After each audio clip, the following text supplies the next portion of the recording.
बिस्मिल्लाहिर्रहमानिर्रहीम। स्टूडेंट, आज का जो हमारा टॉपिक है, बिकॉज हमने लीस्ट स्क्वायर मेथड जो है वो डिस्कस किया था, आज हम डिस्कस करेंगे सेकंड डिग्री कर्व या पैराबोला क्या होता है। ठीक है, इससे रिलेटेड आपके एग्जाम्स में एग्जांपल्स भी आती हैं, बट ये भी इंपॉर्टेंट है। जो लीस्ट स्क्वायर मेथड है ना स्टूडेंट, वो तो आपके पास बहुत ज़्यादा इंपॉर्टेंट है। ज़्यादा जो क्वेश्चन आने के चांसेस होते हैं वो लीस्ट स्क्वायर मेथड या फोर्थ सेंट्रल मूविंग एवरेज जो है उससे आने के चांसेस होते हैं। बट ये भी आपके पास इंपॉर्टेंट टॉपिक है, इसको भी आपने डिस्कस करना है। आपकी बेसिक्स जो है ना वो आपको मेथड आने चाहिए तमाम के तमाम, ताकि आपका कॉन्सेप्ट क्लियर रहे। ठीक है, बेसिक आपका क्लियर होना चाहिए। अब देखिए सेकंड डिग्री पैराबोला क्या है। हमने जब पढ़ी थी ना इक्वेशन ओनली ली स्क्वायर रिग्रेशन लाइन की, उसमें हमारे पास टू वेरिएबल होते थे। ठीक है, जब आपके पास टू वेरिएबल होते हैं, एक इंडिपेंडेंट होता है एक डिपेंडेंट होता है, वो simple trend line linear trend equation जो है वो कहलाती है ली स्क्वायर। जैसे कि इधर यहाँ पे ये इस तरह गिवन होती है कि ए हमारे पास इंटरसेप्ट होता है, बी स्लोप होता है, जो कि एक्स के ईच यूनिट में जितना चेंज आ रहा होता है उसको एक्सप्लेन कर रहा होता है। हमारे पास जो सेकंड डिग्री पैराबोला होता है ना, वहाँ पे हमारे पास जो डिपेंडेंट वेरिएबल होता है वो हमारे पास क्या होता है कि ओनली वन होता है, लेकिन जो इंडिपेंडेंट वेरिएबल होते हैं वो दो होते हैं। ये तो उसको हम कहते हैं कि ये डिग्री सेकंड डिग्री कर्व है या पैराबोला है। तो हम कहते हैं this curve is useful to describe the trend in time series where changes in amount of change is constant per unit. The equation of quadratic parabola triangle is given. ये आपके पास equation given है जिसको मैं box में कर रही हूँ, ये सेकंड डिग्री ऑफ पैराबोला। अच्छा, ये पढ़ाने का मकसद क्या है स्टूडेंट, ये इस वजह से मैं आपको पढ़ा रही हूँ ताकि जो आपका कॉन्सेप्ट है ना कि आपको फार्मूलाज जो हैं वो क्लियर होने चाहिए। बिकॉज फार्मूलाज अगर आपको आते होंगे तब आपको जो भी डेटा गिवन होगा आप इजीली उसको डिस्कस कर सकते हो। अब हमारे पास क्या है, इसमें नॉर्मल इक्वेशंस भी गिवन होती हैं। अगर हम नॉर्मल, बिकॉज दो मेथड होते हैं ना, एक आप नॉर्मल इक्वेशन से कर सकते हो, एक फिक्स फार्मूला से कर सकते हो। वो आप पे डिपेंड करता है, आपको जो ईजी लगता है आप उस मेथड को फॉलो कर सकते हो। अगर तो आपको ईजी लगता है नॉर्मल इक्वेशन से करना, ठीक है, वो हम क्या करते हैं कि दो इक्वेशन इक्वेट कर लेते हैं। फॉर एग्जांपल ये फर्स्ट एंड टू इक्वेशंस हम इक्वेट कर लेते होते हैं, इनका जो रिजल्ट आता है वो थर्ड इक्वेशन के साथ हम करके उसको जो रिजल्ट है उसको थर्ड इक्वेशन के साथ हम सॉल्व करके और आंसर लेते हैं। इस तरह स्टूडेंट जी आपके पास क्या होता है, यहाँ तो जब आप वैल्यूज पुट करोगे ना, बिकॉज एक एक वेरिएबल आपके पास क्या हो जाता है, कैंसिल आउट हो जाता है। ठीक है, जब कैंसिल आउट हो जाएगा तो हम दो वेरिएबल ला के दो इक्वेशंस को सॉल्व करके दो वेरिएबल पहले फाइंड करोगे, वो एक्स या वाई फाइंड कर लो, और फिर जो लास्ट रह जाएगा वो आपने फिर फाइंड करना होगा जीना एक्स स्क्वायर। तो स्टूडेंट ये बड़ा ही इंपॉर्टेंट है। लेकिन अगर आपने इक्वेशन के साथ जो अपने क्वेश्चन को सॉल्व करना है तो आपको ये थ्री इक्वेशंस गिवन है। Summation of Y is equals to N A, और आपके पास गिवन है इसी तरह समेशन ऑफ एक्स वाई वाली गिवन है, समेशन ऑफ एक्स स्क्वायर और वाई वाली आपको गिवन है। और यहाँ पे ये हमने अगर तो हमारे पास समीशन ऑफ एक्स या एक्स थ्री जीरो की इक्वल है, देन नॉर्मल इक्वेशन आपके पास ये है। ये फिक्स्ड इक्वेशन है जो कि आपने याद रखनी है। तो ये स्टूडेंट इक्वेशंस हैं जो आप यूज़ करके अपना जो आंसर है वो ला सकते हो। ठीक है, इसके मैं डिफरेंट क्वेश्चंस और एग्जांपल्स आपको करवाऊंगी ताकि आपका कॉन्सेप्ट जो है क्लियर हो जाए। लेकिन अगर स्टूडेंट आप इक्वेशन से सॉल्व नहीं करना चाहते हो, डायरेक्ट फार्मूलाज, और बहुत सारे जो मेरे स्टूडेंट्स हैं वो ज़्यादा फार्मूला को इस वजह से प्रेफर कर रहे होते हैं कि इसमें आपने सिर्फ और सिर्फ डायरेक्ट वैल्यूज़ जो हैं वो आपने लेनी है और पुट करनी है। इक्वेशंस को सॉल्व करते हुए ना आपको काफ़ी टाइम लग जाता है। तो मैं भी आपको यही एडवाइस करूँगी कि अगर आपको इन दो मेथड में से चूज़ करना है तो आप डायरेक्ट फार्मूला याद कर लो। हमारे पास इंटरसेप्ट और स्लोप और सी का जो फार्मूला है वो आप तैयार कर लो। ठीक है, इनमें वैल्यूज पुट करो और आंसर ले लो, ये ज़्यादा इजी मेथड हो जाएगा। बाकी अगर आपको इक्वेशन सॉल्व करने में भी आसानी है तो कोई मसला नहीं, आप वो भी कर सकते हो। अच्छा, मैं इसी से रिलेटेड आपको एग्जांपल्स करवाती हूँ, फिर इंशाल्लाह नेक्स्ट एग्जांपल्स भी आपको करवाऊंगी ताकि आपका जो सेकंड डिग्री का पैराबोला का जो कॉन्सेप्ट है ना वो भी क्लियर हो जाए।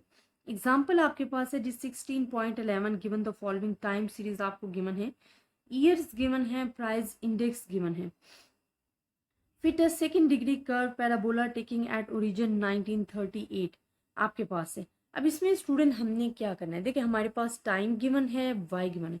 वो कहते हैं आपने एक तो ट्रेंड वैल्यूज फाइंड करनी है। ठीक है, पहले ट्रेंड लाइन फाइंड करने के बाद वो मैंने आपको मेथड बताया था कि अगर ट्रेंड लाइन फाइंड करने कहते हैं तो आपने डायरेक्ट ट्रेंड लाइन फाइंड कर, अगर तो ट्रेंड वैल्यूज फाइंड करने के तो एक्स की वैल्यूज है ना कोडेड ईयर होते हैं, उनको आप पुट करके अपनी ट्रेंड वैल्यूज फाइंड कर सकते हो, और वो मैं इंशाल्लाह इस क्वेश्चन में भी आपको मेंशन करूंगी।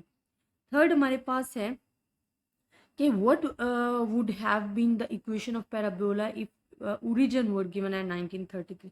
अगर वो कहते हैं कि ओरिजिन 93 गिवन है 1933, तो फिर आपके पास ओरिजिन क्या होगा? अच्छा, फर्स्ट मैं आपको सुनाऊंगी हमने ट्रेंड लाइन कैसे बनानी है। और मैंने आपको कहा था इक्वेशन से ज़्यादा स्टूडेंट आप कोशिश करें कि आप क्या पुट करें, फार्मूले में वैल्यूज़ पुट करें, वो आपके लिए जो मेथड है आसान हो जाएगा। अब आप देख सकते हो आपको ईयर भी गिवन है, आपको प्राइस भी गिवन है, ये क्वेश्चंस की वैल्यूज़ है। आपको फाइन करने हैं कोडेड ईयर। कोडेड ईयर अब आपने कैसे फाइन करने हैं? आप देखें आपके पास टोटल कितनी वैल्यूज़ हैं। आप देखें आपके पास हैं जी 1 2 3 4 5 6 7 8 वैल्यूज़ आपके पास हैं। अब हम इनको हाफ पे डिवाइड कर दो और -1 -3 -5 -7 लेके। अच्छा, इसका फार्मूला जो मैंने आपको प्रीवियस भी बताया हुआ, आप अगर इस तरह करोगे तो आपके पास माइनस करने से वही चीज़ आएगी, लेकिन अगर आप नहीं भी कर तो ये आपके पास, आपको पता है क्योंकि हमने कोडेड ईयर यूनिट्स जो हैं वो बहुत बार रिपीट कर लिए हैं। तो अगर आपने कॉन्सेप्ट समझना है कि कोडेड ईयर हम किस तरीके से और कहाँ पे कौन सा लगाना होता है, तो वो मैंने आपको प्रीवियस वीडियोज़ में बताया हुआ, आप और विद एग्जाम्पल्स बताया हुआ, आप जाके देख सकते हो। ये हमने कोडेड ईयर फाइन कर लिया स्टूडेंट एक्स। अब आपको क्या क्या चीज़ ज़रूरत है? देखिए हमारे पास जो क्वाड्रेटिक ट्रेंड इक्वेशन लाइन है ना, वो हमारे पास है y is equals to a plus B X plus C square X का स्क्वायर। अब हमारे पास क्या है कि 3 फार्मूलाज, जो कि मैंने आपको प्रीवियस कहा है कि आप फार्मूलाज याद कर लो। आपको जो जो चीज़ रिक्वायर्ड होगी, आपको डेटा गिवन होता है, आप अपने डेटा से उस चीज़ को कंक्लूड करो और उसका आंसर ले लो। आप देखो आपके पास क्या क्या गिवन है स्टूडेंट। आपको एक्स स्क्वायर वाई चाहिए, आपको एक्स स्क्वायर चाहिए, आपको एक्स 4 पावर चाहिए, एक्स वाई चाहिए। ये चीज़ें रिक्वायर्ड हैं जो कि हमने यहाँ पे फाइंड किया। एक्स की वैल्यू का स्क्वायर ले लो, एक्स स्क्वायर आ जाएगा।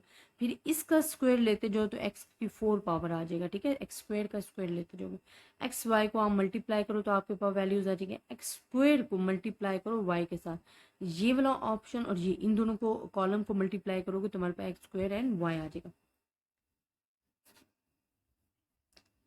अब आप देखिए आपके पास ईच एंड एवरी थिंग आपको गिवन हो गई है, ठीक है। तो आप सिंपल फार्मूलाज में पुट करो और अपने आंसर ले लो। जब आप आंसर लोगे तो आपके पास ये डिफरेंट आंसर आ रहे हैं, ठीक है। अब आप अपनी इक्वेशन में पुट करो। ये आपके पास आ गई है पैराबोलिक इक्वेशंस आ गई। अब स्टूडेंट अगर उन्होंने कहा है कि आपने ट्रेंड लाइन फाइंड करनी है या ट्रेंड वैल्यूज फाइंड करनी है, इन दोनों में भी डिफरेंस है। ट्रेंड लाइन जो है वो सिंपल आपके पास ये गिवन है, लेकिन अगर वो आपको कह रहे हैं कि आपने ट्रेंड वैल्यूज फाइंड करनी है, तो ट्रेंड वैल्यू तो सिर्फ एक आनी चाहिए। तो आपके पास, आप देखो आपके पास कोडेड ईयर एक्स है ना, आप यहाँ पे एक्स पुट कर सकते हो, यहाँ पे एक्स स्क्वायर पुट कर सकते हो, ठीक है। जब आप x and x square put करोगे और जो वैल्यू आएगी उन तीनों को जमा करके जो आपके पास आंसर आएगा वो आपने यहाँ पे लिखते जाना है। ये आपके पास फिर आ जाएंगी ट्रेंड वैल्यूज। और अगर हमारे पास यहाँ पे अगर ट्रेंड वैल्यू हमने फाइंड करनी है ना, जिसमें एक्स हमारे पास -7 है, तो -7 लिखो और वहाँ पे -7 का स्क्वायर लिखो। इस तरह आप फाइंड करो, आपके पास तमाम की तमाम जो ट्रेंड वैल्यूज़ हैं वो आ जाएंगी। फिर सेकंड उन्होंने कहा है कि फाइंड द ट्रेंड वैल्यूज़। अब ट्रेंड वैल्यूज़ हमने फाइंड कर लिया, वही ट्रेंड वैल्यूज़ को उन्होंने कहा वो हमने फाइंड कर लिया। थर्ड वो हमें कह रहे हैं what would have been an equation of parabola if the original were at 1933। अब हमें कह रहे हैं बाई शिफ्टिंग द ओरिजिन, हम ओरिजिन कर रहे हैं 1933। अब आप देखो जो 1933 है ना, उसमें हमारे पास जो कोडेड ईयर है वो हमारे पास क्या है, -5 है। तो हम लिख सकते हैं कि x-5। अब आपने क्या करना है, जहाँ जहाँ, क्योंकि इक्वेशन आपने फाइंड की हुई है ना, आपने इसमें से -5 करते जाना है। x आपके पास है, आप x की जगह x-5 करते जाइए, यहाँ भी x-5 करते जाओ। इस इक्वेशन को सॉल्व करो, ये तो स्क्वायर के साथ खुलेगी ना, a square plus B square -2ab। तो वही फार्मूला लगा के आपके पास ये वैल्यू आई है। अब इनको आपने मल्टीप्लाई करना है, एक्स की वैल्यूज इकट्ठे कर लेना, बी की भी इकट्ठे कर लेना। तो हमारी जो with origin year at the 1993 आएगी ना ट्रेंड लाइन, वो आपके पास ये आ जाएगी। इस तरह आपके पास क्वेश्चन सॉल्व हो जाएगा। तो स्टूडेंट ये भी इंपॉर्टेंट क्वेश्चन है, आपने माइंड में रखना है, इसमें मुश्किल कुछ भी नहीं है, सेम वही है। सिर्फ और सिर्फ इसमें जो इंपॉर्टेंट चीज़ है ना जो आपने याद रखनी, वो है आपके पास 3 फार्मूलाज। अगर आपको 3 फार्मूलाज अच्छे तरीके से आते हैं तो आप इजीली अपने क्वेश्चन को सॉल्व कर सकते हो। आई होप स्टूडेंट आपको इस क्वेश्चन की समझ आई होगी। लेकिन अगर आपको फिर भी किसी भी किस्म की कन्फ्यूजन है, आप मुझसे डिस्कस कर सकते हो। आपको कोई टॉपिक्स में प्रॉब्लम है, आप मुझे वो भी बता सकते हो। मेरी इंशाल्लाह कोशिश है कि मैं आपकी तमाम कन्फ्यूजन को दूर कर सकूँ। अपनी दुआओं में याद रखिएगा। अल्लाह हाफिज़।